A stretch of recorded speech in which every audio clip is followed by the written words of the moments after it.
రాష్ట్రంలో నారావారి సారా ఎపిసోడ్ గురించి వివరించినందుకే తనపై కక్ష కట్టారని జోగి రమేష్ ఆరోపణలు చేశారు. ఇబ్రహీంపట్నంలో తయారీ కేంద్రం వద్దకు వెళ్లి నకిలీ సారాను బయట పెట్టానని, అందుకే చంద్రబాబు, లోకేష్ నా వ్యక్తిత్వాన్ని దెబ్బతీసే ప్రయత్నం చేస్తున్నారని ఫైర్ అయ్యారు. ఈ కేసుతో సంబంధం లేదని, కుటుంబంతో తిరుమల వెంకన్న సన్నిధిలో ప్రమాణ చేసేందుకు కూడా సిద్ధంగా ఉన్నానని అన్నారు జోగి రమేష్. నకిలీ మద్యం, నారావారి సారా ఏ విధంగా ఏరులై పారుతా ఉందో మీడియా మిత్రుల సమక్షంలో, మీడియా మిత్రుల సాక్షిగా ఇబ్రహీంపట్నంలో ఆ తయారీ కేంద్రం దగ్గరికి వెళ్ళి అక్కడ ఉన్న పరిస్థితులన్నీ కూడా మీడియా మిత్రుల సమక్షంలో బాహ్య ప్రపంచానికి నేను ఆ రోజున తెలియజేసిన దరిమిల రాష్ట్రం మొత్తం కూడా ఆ నారావారి సారా ఏ విధంగా బ్రాందీ షాపుల్లోకి వెళ్తా ఉంది, బ్రాందీ షాపుల నుంచి ప్రతి గ్రామంలో ఉన్న బెల్ట్ షాపుకి ఏ విధంగా వెళ్తా ఉంది, ఆ బెల్ట్ షాపుల ద్వారా ప్రతి గడపకి కూడా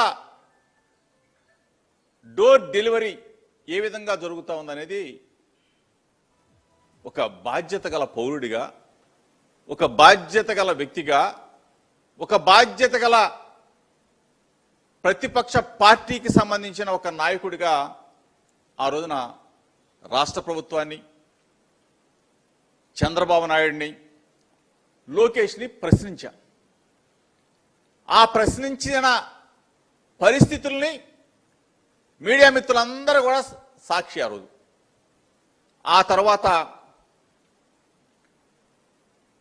ఏ విధంగా ఈ కేసుని డైవర్షన్ పాలిటిక్స్ డైవర్ట్ చేయాలన్న రూపంలో చంద్రబాబు నాయుడు, లోకేష్, ఈ ప్రభుత్వంలో ఉన్న పెద్దలందరూ కూడా కలిసి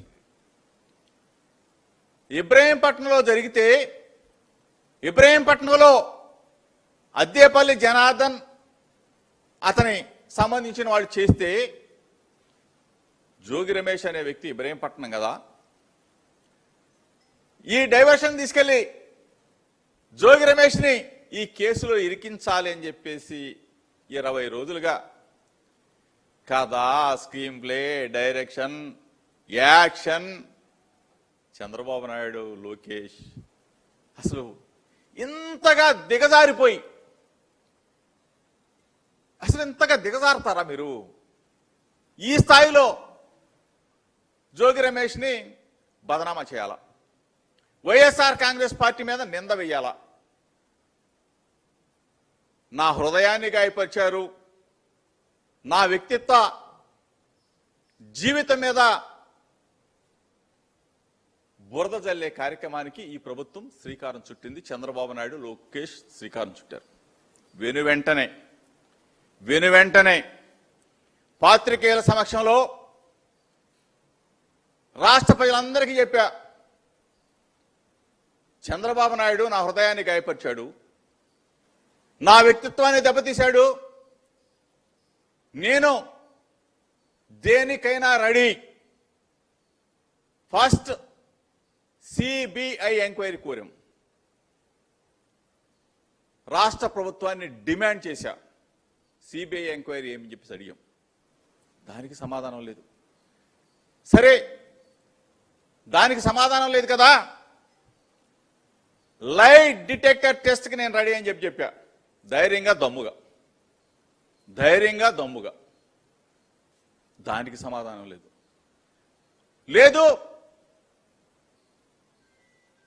నా భార్యా బిడ్డలను తీసుకొని తిరుమల వెంకన్న సన్నిధికి వస్తా, చంద్రబాబు నాయుడు కుటుంబం, లోకేష్ కుటుంబం తిరుమల వెంకన్న సన్నిధి దగ్గరికి వచ్చి ప్రమాణం చేద్దామని చెప్పా. జోగి రమేష్ తప్పు చేశాడని ఒక్క మాట చెప్పు చంద్రబాబు నాయుడు, తిరుమల వెంకన్న దగ్గరకు వచ్చి ఏ శిక్షకైనా నేను రెడీగా ఉన్నానని చెప్పా. దానికి సమాధానం లేదు. అక్కడ దాకా నేను రాలేను అనుకుంటే అమ్మ కనకదుర్గమ్మ బెజవాడ అమ్మ కనకదుర్గమ్మ సాక్షిగా, నా కుటుంబ సాక్షి